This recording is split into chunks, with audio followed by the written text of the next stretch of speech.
जब आपने पिछले एपिसोड के एंड में देखा था कि एल्पम गोल्ड स्लाइम का हंट कर रहा होता है, तभी उसके ऊपर अटैक करने के लिए जंप करता है। तभी अचानक से गोल्ड स्लाइम उसके ऊपर अपने हाथों से हमला करना होता है। तभी एल्पम उसको देख लेता है और अपने टेलीकिनेसिस रिंग से उसको डायरेक्शन चेंज करके वो दूसरे साइड अपने तलवार के थ्रू चला जाता है और वो वहाँ पे लैंड करके तुरंत ही फायर एरो को शूट करता है। और जैसे ही उसका फायर एरो उधर जा रहा होता है तो गोल्ड स्लाइम उसको अपना डिफेंड करने के लिए अपना हाथ लगा रहा होता है। तभी एल्पम हंसता है और उसको अपने टेलीकिनेसिस से उसकी डायरेक्शन चेंज करके उसके डायरेक्ट वही स्पॉट पे मार देता है, जिससे उसका न्यूक्लियर डिस्ट्रॉय हो जाता है और गोल्ड स्लाइम बड़े ही तरह से फूल के वो ख़त्म होकर ब्लास्ट हो जाता है। तभी एल्पम वहाँ से भागता है क्योंकि वो एसिड से बना होता है और सारे एसिड उस हर तरफ फैल गया होता है। तभी एल्पम अपने तलवार को रस्सी से बांध के अपने टेलीकिनेसिस से दूर तरफ फेंकता है पेड़ पे और फिर वहाँ पे जंप कर जाता है और सारे एसिड फैल जाती है और पूरा एरिया डिस्ट्रॉय हो जाता है। तभी जब वो सब हट जाता है तब एल्पम नीचे वापस आता है और वो कुछ चीज़ ढूंढ रहा होता है। तभी उसको एक चीज़ दिखती है और वो तुरंत अपने टेलीकिनेसिस से वहाँ के माना स्टोन को अपने पास उड़ा के बुला लेता है और तभी वो कुछ अपने आसपास करता है और वो उस माना स्टोन को कंज्यूम कर लेता है, जिसके कारण वो अलग ही लेवल पे हो जाता है। तभी हमें दिखाया जाता है कि एल्पम फिर से मर्चेंट गिल्ड वापस आ गया होता है और वहाँ वो अबीस के सामने बैठा होता है। अबीस उसको देखता है और फिर बोलता है कि तुम सिर्फ बात हो के नहीं हो और तुम्हारे पास कोई एक्शन नहीं है। तुम रिटर्न फिर से वापस आए हो अकेले, वो भी अपने किसी चीज़ सामान को वापस लाए। तो फिर एल्पम बोलता है कि तुमने जिस अमेच्योर पागल ग्रुप से मेरे को इंट्रोड्यूस कराया था, वो लोग सब मेरे आइटम को पाने के लिए मेरे को मारना चाह रहे थे। तभी वो मॉन्स्टर के हाथों मारे गए जब मैं उनसे भाग रहा था। तभी अबीस बोलता है कि तुमने बॉस को देखा था? तभी एल्पम बोलता है हाँ मैंने देखा था, वो गोल्ड स्लाइम था। तब फिर अबीस बोलता है तो इसका मतलब जो प्रीवियस जितने भी एडवेंचर गए थे उनके आइटम्स कुछ भी नहीं बचे होंगे, वो सारे ख़राब गए होंगे। तभी एल्पम बोलता है हाँ वो सारे ख़राब गए होंगे। तभी अबीस बहुत ही गुस्से में सोचता है कि क्रैप, मैंने एक भी आइटम को रिट्रीव नहीं कर पाया, वापस नहीं ला पाया, वो गिल्ड के लिए बहुत ही बड़ा लॉस है। और ऊपर से ये वापस ज़िंदा वापस आ गई, ये एक अलग ही प्रॉब्लम है। अगर देखा जाए इस दुनिया के कुछ गेट्स के रूल्स हैं जो अप्लाई होते हैं। एक टाइम के लिए गेट में कुछ ही लोग एंटर कर सकते हैं और जब वो वापस नहीं आते तो उस गेट पे निशान पड़ जाते हैं और डीएक्टिवेट हो जाता है और जो भी उसमें मरते हैं तो उसमें कुछ भी नहीं पता चलता। और यहाँ पे देखा जाए तो बहुत सारे रिस्ट्रिक्शंस भी होते हैं और कई तरह के कलर्स गेट्स भी होते हैं जिनकी डिफ़िकल्टी अलग अलग रेड टू पर्पल में होती है, जिसको कारण हम दूसरी दुनिया में जाकर हम वहाँ हंट करते हैं मॉन्स्टर को। और एक बार गेट डिस्ट्रॉय हो जाए तो उसके अंदर जो भी था उसका कुछ भी नहीं पता चलता, जिसके कारण हम कुछ भी फिर से जाके उसमें इन्वेस्टिगेट भी नहीं कर सकते कि वहाँ पे क्या हुआ था। एक तरह से देखा जाए तो वहाँ डिसअपेयर हो जाता है सब कुछ और जो वहाँ हंटर मारी जाती है तो उनके लिए कोई भी चांस नहीं बचता है। तभी सोचता है कि अब ये तो क्या कर सकते हैं और ये फेयर है कि गोल्ड स्लाइम बहुत ही ज़्यादा पावरफुल होता है और वो भी वन सर्कल एडवेंचरर के लिए। तब फिर अबीस बोलता है कि तुमने बेयरली वहाँ से भाग के आए हो और तुमने कोई आइटम को रिट्रीव भी नहीं किया, तो इस एक तरह से सारे आइटम डिस्ट्रॉय हो गए, तो ये भी एक तुम्हारा रीज़न है वहाँ पे फेल होने का। तभी एल्पम बोलता है कि तुम कितने इम्पेशेंट हो, तुमसे रहा नहीं जाता, मैंने पूरी बात पूरी नहीं की। तभी अबीस बोलता है क्या? तभी फिर वो बोलता है कि क्योंकि मैंने यहाँ पे ये अपना हाथ का वो स्लेव खोलने लगता है और ये देख के अबीस हैरान हो जाता है। और फिर एल्पम बोलता है कि मैंने गोल्ड स्लाइम को कंज्यूम कर लिया है। तभी एल्पम हैरान होकर बोलता है कि टू सर्कल, तुमने माना स्टोन गोल्ड स्लाइम को जो ड्रॉप किया था उसको कंज्यूम कर लिया है, और ये तुम फिर क्या कह रहे हो, तुम इतनी जल्दी सेकंड सर्कल पे कैसे पहुंच गए? तभी एल्पम बोलता है कि मेरे को इसको प्रूफ करने की कोई ज़रूरत नहीं है और मैं एक्सपेक्ट कर रहा हूँ कि मेरे को ई रेटेड एडवेंचर तुम रजिस्टर करोगे। तभी अबीस बोलता है डी रेटेड। तभी एल्पम हैरान हो जाता है। तभी एल्पम बड़ा ही खुश होकर बोलता है कि नहीं, मैं डी रेटेड तुम्हें एडवेंचर रजिस्टर करूँ, अगर तुम चाहो तो मैं तुम्हें सी रेटेड एडवेंचरर भी कर सकता हूँ और तुम मेरे लिए एक्सक्लूसिव वर्क काम करोगे सिर्फ मेरे लिए। तभी एल्पम एक कॉन्ट्रैक्ट को साइन कर लेता है और अबीस ये सुन के बोलता है कि ये तो बहुत ही अच्छा हुआ। तभी एल्पम बोलता है कि ये तो मेरे लिए बहुत ही अनप्रिडिक्टेबल था कि वो भी एक सी रेटेड स्टेटस मेरे को मिल गया, और अभी सोचता है कि ये बहुत ही अच्छी बात है कि एडवेंचर और वो भी इतनी जल्दी एडवांस कर रहा है, तो इसके लिए कोई टाइम नहीं है कि कब 3 सर्कल पे पहुंच जाए। और यहाँ पे देखा जाए तो एडवेंचरर्स को कई 3 टाइप्स में बांटा गया होता है। जो वेरिटेन एडवेंचर होता है उनको A to B रेटेड किया जाता है, और जो जूनियर एडवेंचरर होते हैं वो C to D होते हैं, जो बिगनर एडवेंचरर होते हैं वो E to F होता है, जिसके कारण उनके नंबर्स ऑफ सर्कल्स के ऊपर डिपेंड करता है कि वो कितने पावरफुल है। और इस वर्ल्ड में इक्वल पावर होना बहुत ही आम बात नहीं है। ये सब सर्वाइवल का है। और इस किड से तो मेरे को एकदम एक्सेप्शन की फील्स आ रही है। ये इतनी जल्दी उसने माइना स्टोन को कंज्यूम करके नेक्स्ट सर्कल पे एडवांस कर लिया। अगर एक तरह से देखा जाए तो इसकी सर्वाइवल इंस्टिंक्ट्स बहुत ही अच्छी हैं। ये क्लियरली है, ये किड बहुत अपने सर्वाइवल इंस्टिंक्ट से बहुत ही ऊपर है। कोई भी एडवेंचर इसके उम्मीद पे नहीं हुई, और वो भी अवेकन कर लिया सेकंड सर्कल, वो भी आँख झपकते ही। और एक तरह से देखा जाए तो इसकी जो स्पीड है डेवलपमेंट की वो अनप्रिडिक्टेबल है। मेरे को इसको पक्का ही रिक्रूट करना है। और एल्बम को पता नहीं अजीब सी फील हो रही होती है, तब भी एल्बम सोचता है कि जो भी हो रहा है बहुत ही अच्छा हो रहा है और मेरे प्लान के थ्रू हो रहा है क्विकली। ये एक तरह से देखा जाए तो ये सही भी है, क्योंकि अब ये वो टाइम दूर नहीं है जब वो पहला कॉन्क्वेस्ट वापस आएगा, जो 100 गेट का होगा, रेड टेयर गेट। अगर देखा जाए, मेरे को जहाँ तक याद है, कई सारे मर्चेंट गिल्ड और एडवेंचर गिल्ड उसमें पार्टिसिपेट करते हैं उस टाइम पे। और यहाँ पे कोई डाउट नहीं है, गैपोर गिल्ड भी वहाँ पे पार्टिसिपेट करता है। और ये मेरे लिए भी बैड नहीं है, क्योंकि मेरे को वहाँ जाने के लिए कोई रश नहीं करना, मेरे को अपने सारे प्लान खुद से करना है, कोई प्लान मेरे को हर्ट ना करे। तभी एल्पम बोलते हैं, लॉर्ड अबीस, मेरे को एक और फेवर आपसे पूछना है। तभी अबीस बोलता है कि हाँ, मैं सुन रहा हूँ, तुम बोलते रहो। तभी एल्पम अपना हाथ बढ़ाते हुए बोलता है कि क्या तुम मुझे कुछ पैसे उधार दोगे। अबीस ये सुन के हैरान होता है और फिर मन में बोलता है, ये बच्चा मेरे को छोड़ेगा नहीं। तभी हमें बताया जाता है कि गेट अगर देखा जाए तो यही एक चीज़ था जो एडवेंचरों को आगे बढ़ाया था।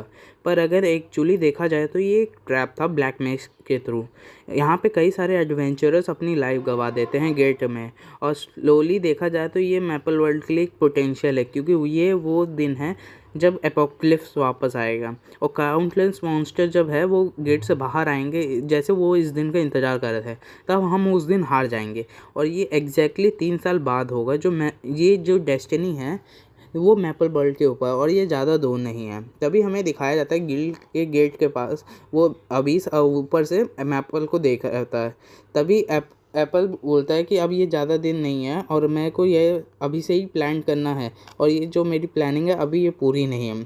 जब ये 100 गेट का गेट डिस्कवर हुआ था वो रिसेंटली रेड था, पर अगर देखा जाए तो वहाँ पे 2 सर्कल और उससे जो नीचे हैं वो नहीं जा सकते। अगर गैपोर मर्चेंट गिल्ड को देखा जाए तो वो ऑब्वियस है कि वो हायर सर्कल वाले एडवेंचरर्स को हायर करेंगे। पर यहाँ पे मेरे पास रीज़न है वो लोग मेरे इन्वेस्ट करने का, क्योंकि मैं बहुत ही तेज़ी से एम कर रहा हूँ उस गेट के लिए, और ऊपर से मेरी सर्कल्स भी बढ़ रहे हैं।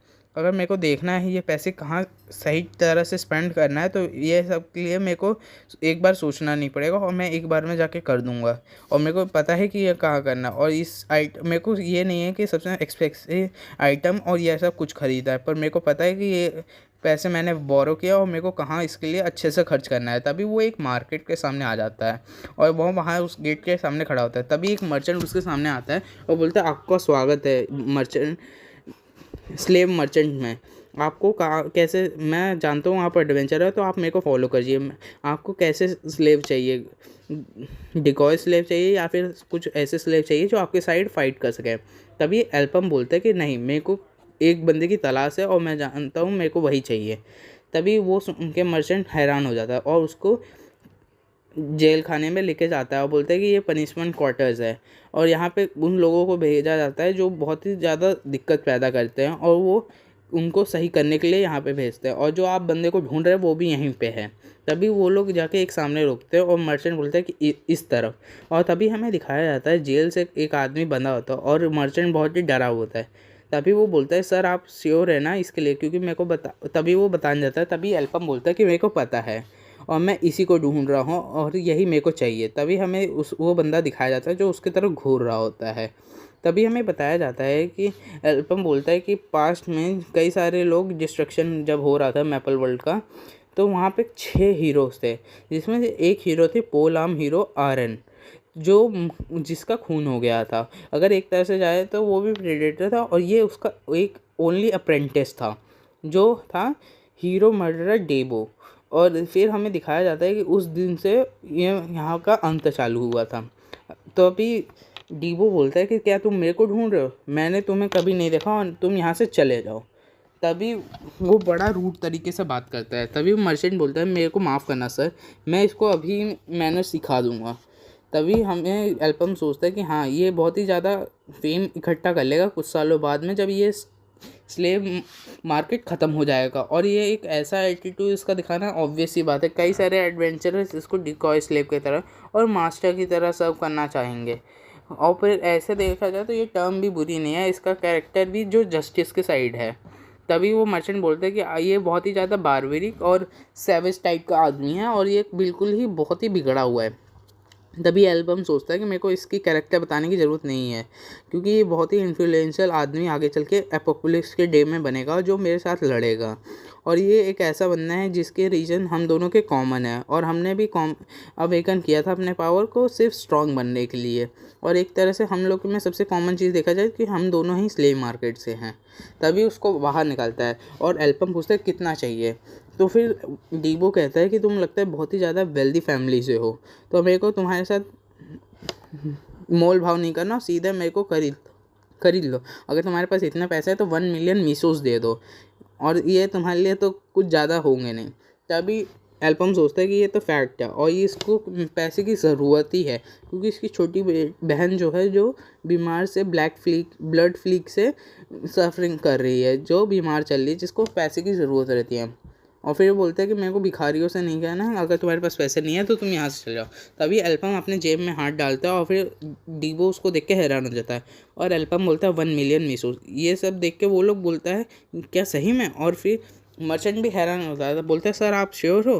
तभी डीबो एक सोच में चला जाता है। एल्बम बोलता है तुम इतने जल्दी एक्साइटेड मत हो, मैं तुम्हारे साथ 1 ईयर का कॉन्ट्रैक्ट साइन करना चाहता हूँ और जिसका प्रॉफिट शेयर होगा 7-3, और मैं तुम्हारा ऑनरशिप रहूँगा और तुम मेरे साथ गेट में चलोगे। तभी मर्चेंट सोचता है कि ये इसको हायर नहीं कर रहा है, उल्टा पार्टी मेंबर की तरह, ना कि स्लेव की तरह। और फिर एल्बम उसको कॉन्ट्रैक्ट दिखाते हुए बोलता है कि इसमें अच्छे से देख लो टर्म्स एंड कंडीशन। तभी डीवो कुछ नहीं सोचता, बोलता है कि तुम अपने शब्दों से वापस पीछे नहीं हटोगे, और उसके हाथ से कॉन्ट्रैक्ट छीन लेता है और तुरंत उस पर अपने ब्लड से साइन कर देता है। तभी एल्बम सोचता है कि इसने एक भी बार नहीं सोचा, और ये अपनी छोटी बहन के बारे में कितना सोचता है, इसलिए उसने एक भी बार नहीं सोचा। और एल्बम हंस देता है और फिर बोलता है कि आखिर कॉन्ट्रैक्ट साइन हो गया तो चलो सीधा गेट में ही चलते हैं। तभी डीवो बोलता है तो तुम फिर किस चीज़ का वेट कर रहे हो? तभी एल्बम बोलता है कि तुम अब मेरे को डीवो अपनी वर्थ को प्रूव करोगे। डीवो बोलता है कि मैं सबसे बड़ा हसलर हूँ, तो इसको बताने की ज़रूरत नहीं है। तभी हमें गेट के बाहर का दिखाया जाता है, जहाँ पे डीबो बोलता है बॉस मैं आपको अप्रिशिएट करता हूँ कि आपने मेरे को न्यू वेपन दिया है और बहुत ही कंफर्टेबल है, पर ये मैं हमेशा लॉन्ग शॉट को इस्तेमाल करता था, तो ये मेरे लिए, मैं इस वेपन में प्रोफिशिएंट नहीं हूँ, तो ये मेरे को इस वेपन के बारे में नहीं पता। तभी एल्बम बोलता है कि तुम पोल आर्म को ज़्यादा अच्छे से इस्तेमाल करोगे, मेरे को पता है, और तुम ऐसा करोगे तो कॉन्ट्रैक्ट। तभी एल्बम बोलता है कि अगर तुम कोई भी दिक्कत तुम्हें होगी तो ये टर्मिनेट कर देंगे इस कॉन्ट्रैक्ट को, और ये गेट को हम इस्तेमाल करेंगे ट्रेनिंग ग्राउंड के थ्रू। और ये एक 1 टायर मार्क वाला गेट है जिसमें 8 लोग जा सकते हैं। तो तभी बोलते हैं कि हाँ डिस्क्रिप्शन से तो फिट हो रहा है। और तभी डीबू बोलता है अच्छा तुम्हारे पास इनफ पार्टी मेंबर तो होंगे ना, मेरे को पता है तुम्हारे पास पैसे तो हैं, तो तुम बाकी लोग को तो हायर कर सकते हो, और वैसे भी अगर यहाँ पे हीलर होगा तो वो बहुत ही अच्छा होगा, क्योंकि ये बहुत ही क्रूशियल होता है। और तभी एल्बम उसकी तरफ देखता है तो डीबो बोलता है कि तुम मेरी तरफ ऐसे क्यों देख रहे हो, तुम कहना मत कि तुम्हारे पास नहीं है। तभी एल्बम बोलता है कि नहीं हमारे पास इनफ मेंबर है इस गेट को क्लियर करने के लिए। तभी डीबो बोलता है कि तुमने मेरे को डरा ही दिया था। तभी एल्बम उसकी तरफ हाथ उठाते हुए बोलता है तुम और मैं। ये सोच के एल्बम डीबो एकदम शांत हो जाता है। तभी वो ज़ोर से चिल्लाता है, बोलता है क्या ये कोई मजाक है? तभी एल्बम बोलता है कि टाइम वेस्ट मत करो, और उसको लात मार के गेट के अंदर डाल देता है, और डीबो बहुत तेज़ी से चिल्लाता है, और फिर हमें देखते हैं कि वो दोनों गेट में घुस जाते हैं। तभी डीबो गिरते हुए बोलता है कि तुम अपने दिमाग से पागल हो गए हो, तुम्हें पता है ना ये 8 लोगों का गेट है, और यहाँ पे हम दोनों को हो, तुम सीरियसली हो कि या तुम पागल हो गए हो? इस गेट को कैसे करेंगे, और तुमने मेरे को एक ऐसा वेपन दिया जिसको मैंने कभी यूज़ नहीं किया है। तभी एल्बम उसको बहुत ही गुस्से से देखता है। तभी हम देखते हैं कि कई सारे मॉन्स्टर उधर दौड़ते हुए आते हैं, और ये सारे स्टम्प्स होते हैं। तभी डीबो सोचता है अपने अटैकिंग फॉर्म में आते हुए कि मैंने इतनी ज़ोर से चलाया तो इसके कारण वो लोग अटेंशन के थ्रू यहाँ पे सारे आ गए, और मेरे को एक ऐसा ब्लेड दिए हैं कि जो बहुत ही ज़्यादा स्टडी है, और इन सारे लोगों से कैसे मैं लड़ूंगा। तभी एल्बम बोलता है कि इधर से साइड हटो। तभी डीवो बोलता है कि तुम रुको। तभी एल्बम आप मॉन्स्टर के सामने जाके फायर एरो शूट करता है और एक स्टम्प्स को मार डालता है। ये सब देख के डीबो हैरान हो जाता है और तभी वो टेलीकिनेसिस से देखता है कि फायर एरो को कंट्रोल करते हुए वो कई सारे स्टम्प्स को एक ही बार में ख़त्म कर देता है। और बोलते हैं कि अगर तुम कुछ सेकंड पहले ऐसे ही पैनिक करोगे गेट में घुसते हुए तो फिर ये तो बहुत ही बुरा है और ये मिस्टेक मैं दोबारा नहीं चाहता हूँ। और वो डीबो को बोलता है। डीबो सोचता है कि आखिर ये बंदा है कौन। तभी हमें एक गिल्ड का दिखाया जाता है जहाँ पे वो कोई बंदा रिपोर्ट करने आया होता है। बोलता है कि मर्चेंट गिल्ड ने हमारी बेट को ले लिया है और हमारे पास टाइम है अपने डेवलपमेंट के ऊपर काम करने और अपने लोगों के ऊपर। तभी एक बंदा वाइन की गिलास को हिलाते हुए बोलता है हाँ ठीक है। और फिर वो आदमी लड़की बोलती है कि मेरे को आपका परमिशन चाहिए कि ताकि हम प्लान को प्रोसीड कर सकें। तभी वो आदमी बोलता है जो वाइन वाला ग्लास लिया रहता है, वो बोलता है हाँ तुम कर सकते हो। और वो लड़की सर झुका के वहाँ से गायब हो जाती है। तभी वो बंदा दिखाता है, ये बोलता है कि हाँ ये तो पूरा होना ही चाहिए, आखिर ये मैपल वर्ल्ड को लिबरेट करेगा। तभी हमें गेट का दिखाया जाता है जहाँ पर कई सारे स्टम्प्स मारे गए होते हैं और डीबो बोलते हैं कि हमने 27 माना स्टोन्स को इकट्ठा कर लिया है। तभी एल्पम बोलता है कि चलो। तभी डीबो बोलता है ठीक है। तभी हमें दिखाया जाता है वो लोग डेजर्टेड एरिया पे चल रहे होते हैं और डीबो सोचता है हाँ मेरे को पता है कि ये पागल है पर ये बहुत ही अमेजिंग है। मैंने कभी भी नहीं सुना था कि टेलीकिनेसिस को ऐसे यूज़ कर सकते हैं, वो भी फायर एरो को। और मैं अगर इसके साथ रहूँगा तो बहुत सारे पैसे बना सकता हूँ अगर मैं इस बंदे के साथ चलता रहा। और वैसे भी मेरे को 30% तो प्रॉफिट मिल ही रहा है जो मेडिकल कॉस्ट को और कई सारी चीज़ों को कवर कर सका है। तभी एल्पम बोलता है कि हम यहाँ पे पहुँच गए हैं। तभी हमें दिखाया जाता है कि वहाँ कई सारे स्टम्प्स होते हैं और वो एक चट्टान के पीछे से देख रहे होते हैं। तभी डीबो बोलते हैं यहाँ पे 8 नहीं 9 तो होंगे। और ये तभी एल्पम बोलता है कि ये परफेक्ट नंबर है। तभी डीबो बोलता है कि तुम्हारा मतलब क्या है, और ये उसके तरफ देखता है और एल्पम कुछ नहीं बोलता है। तभी हमें दिखाया जाता है कि स्टम्प्स के ग्रुप के पास एक पत्थर गिरता है और उधर वो देखते हैं। तभी ऊपर से डीबो आता है और पोल आर्म से उस स्टम्प्स को पूरा काट देता है वैसे, जिससे मॉन्स्टर उसके ऊपर अटैक करने आते हैं। तभी डीबो सोचता है कि मेरा बॉस क्या पागल हो गया है जो मेरे को यहाँ पे फाइट करने के लिए ऐसे अकेले भेजे है, और वो भी उस वेपन के साथ जिसको मैंने कभी भी इस्तेमाल नहीं किया। क्या उसको लगता है कि मैं सर्वाइव कर जाऊँगी, कि मेरे पास 9 ज़िंदगी है बिल्ली की तरह। तभी वो बोलता है कि कितना घटिया बॉस मिला है और वो सारे मॉन्स्टर्स के ऊपर अटैक करने लगता है और वो डीबो वहाँ पे लड़ने होता है। तभी एल्पम चट्टान के पास से ही सोच रहा होता है कि अभी इसके आगे जाने के लिए बहुत ही है और तुम्हें नहीं पता पोल आर्म मेरे को कैसा लगे, पर मेरे को पता है कि तुम जल्दी ही रियलाइज़ कर लोगे कि पोल आर्म ही तुम्हारे लिए बेस्ट वेपन है, क्योंकि पिछले ज़िंदगी में मेरे को नहीं पता तुम्हारे अंदर कितना पोटेंशियल था, पर आयरन लेजेंडरी हीरो ने तुम्हारे ऊपर वो देखा और तुम्हें अप्रेंटिस के थ्रू ले लिया और वो पोल आर्म हीरो थी। तभी एक मॉन्स्टर स्टम्प उस पर हमला करना होता है। तभी डीबो सोचता है कि ये कैसा है, पोल आर्म एक्चुअली बैड तो नहीं है और इसकी बहुत ही ज़्यादा रेंज है और ये पावरफुल भी है स्वॉर्ड की तरह और कन्वीनियंट है और ये मेरे को लाइट फील हो रहा है। अगर जैसे देखा जाए तो मेरे को ज़्यादा स्ट्रेंथ नहीं लगानी पड़ रही है और मैं हल्का सा स्विंग से ही मैं बहुत ही अच्छा कर सकता हूँ। तभी वो एक जेंटली स्विफ्ट लगा के एक स्टम्प्स को बीच से काट देता है और जिसके कारण वो अकेले ही सारे 9 स्टम्प्स को लड़ लेता है। और फिर तभी एल्बम सोचता है कि हाँ ये बहुत ही जल्दी सीख रहा है। अगर देखा जाए तो ये अभी फर्स्ट सर्कल को भी अवेकन नहीं किया है। तभी अचानक से ज़मीन हिलने लगती है और डीबो घबरा जाता है और बोलता है क्या ये अर्थक्वेक है। तभी एक चट्टान टूटते हुए उसके ऊपर कोई हमला करता है, एक बड़ा सा स्टैम्प, और ये डीबो देख के घबरा जाता है। तभी वो पीछे के साइड हटता है और बोलता है कि आखिर ये हेल्प क्या है ही। तभी वो देखते हैं कि स्टम्पी एक बड़ा सा मॉन्स्टर आ जाता है। तभी एल्पम उधर आके वो डीबो को बचा लेता है और दूर फेंकते हुए बोलता है कि तुम दूर रहो। और ये इसके साइज़ जितना बड़ा होता है उतना ही अच्छा होता है निशाने के लिए और ये इजी टारगेट बन जाता है। तभी वो फायर एरो शूट करता है और डीबो सोचता है कि हाँ फायर मैजिक तो इस पर काम करना चाहिए। तभी वो स्टम्पी उसको रोक लेता है और बोलता है कि फायर एरो काम नहीं किया। तभी वो बोलता है कि इसके पास रिफ्लेक्सेस अच्छे हैं, तब ठीक है, अगर इस अटैक को तुम कैसे रोकोगे। तभी वो टेलीकिनेसिस से इस्तेमाल करता है। तब भी बोलता है वो उसके पीछे वार कर रहा होता है। तब भी स्टम्पी उसको अपने स्टम्प से रोक लेता है और ये देख के एल्पम हैरान हो जाता है, बोलते हैं ये भी अटैक मेरा रोक लिया और मैजिक इसके ऊपर वर्क नहीं कर रहा। तभी वो दोनों भागने लगते हैं और डीवो बोलता है कि तुम आके किस चीज़ का वेट कर रहे हो। तभी एल्पम सोचता है कि मैजिक इस पर काम नहीं कर रहा है, अगर हम लोग फायर एरो को अटैक करें ढेर सारे तो वो अपने ब्रांचेस से रोक ले रहा है जो हमारे बीच आ रहा है। तभी वो मॉन्स्टर उस पर अटैक आ जाए। तभी वो दूसरा अटैक करने जा रहा होता है और डीबो हैरान रहता है और एल्पम अपने टेलीकिनेसिस से एक पत्थर का टुकड़ा उठा के उस पर बैठ जाता है और डीबो को भी बचा लेता है। और वो डीबो बोलता है कि बहुत ही अच्छा किया, मेरे को नहीं पता था कि तुम ऐसे भी काम कर सकते हो। तभी वो बोलता है डीबो तुम इन सारे स्टम्प्स को देख सकते हो। तभी बोलते हैं ये कब आए। तभी बोलता है कि मैं तुम इन सब से देखो और मैं स्टम्पी से लड़ता हूँ। तभी डीवो बोलता है रुको, और तभी वो वहाँ से चला जाता है। डीवो बोलता है ये बहुत ही तेज़ है। तभी एल्पम उधर अपना फायर एरो शूट करता है एक से। फिर बोलता है कि एल्पम बोलता है कि अब तो काम करना चाहिए। तभी डीवो सोचता है कि ये ऐसे ही मॉन्स्टर नहीं मरेगा, ये इसको हराने के लिए एक सॉलिड टैक्टिक चाहिए होगी, और ये इतने जल्दी रिट्रीट भी नहीं कर रहा। तभी वो देखता है कि वो उस अटैक को रोक लेता है। तो डीवो सोचता है कि मेरे को पता ही था ये ऐसा ही होगा। तभी अचानक से उस स्टम्पी को एक अटैक लग जाता है। तभी डीवो ये देख के हैरान हो जाता है, बोलता है ये काम कर गया। तभी एल्पम देखते हैं फिर से फायर एरो शूट करता है, और बोलता है सोचता है कि ये सारे बहुत ही जल्दी क्विकली रिफ्लेक्सेस के वजह से वो कई सारे फायर एरो को रोक लेगा। पर अगर मैं अपने टेलीकिनेसिस को इस्तेमाल करूं तब भी वो रोके। पर अगर मैं एक एरो के पीछे एक दूसरा एरो अगर एक साथ शूट करूं डबल कास्ट करके, तब ये 2 सर्कल एडवेंचर के लिए कुछ नहीं है, और वो आराम से कर सकता है। तभी दूसरा अटैक उसको लग जाता है। तभी डीवो उधर स्टम्प से लड़ते हुए बोलता है, सोचता है अमेजिंग, एक एरो को पीछे दूसरे एरो के पीछे छुपा के उस पर मॉन्स्टर पे क्विक अटैक कर रहा है, जिसके कारण वो दूसरे अटैक को नहीं कर सकता, जिसके कारण स्टम्पी एक आदमी के पीछे स्ट्रगल कर रहा है। अगर देखा जाए तो मेरा बॉस बहुत ही ज़्यादा स्ट्रॉन्ग है, मैं इसको क्रेडिट तो देना ही चाहूँगा। तभी डीवो सोचता है शूट करो। तभी अचानक से देखता है कि कई सारे स्टम्प्स उसके पीछे हैं, और वो बोलता है कि चिल्ला के कि तुम पीछे देखो। और फिर वो मन में सोचता है कि लॉस्ट, अरे यार मैंने गलती से कई सारे छोड़ दिया उधर जाने के लिए।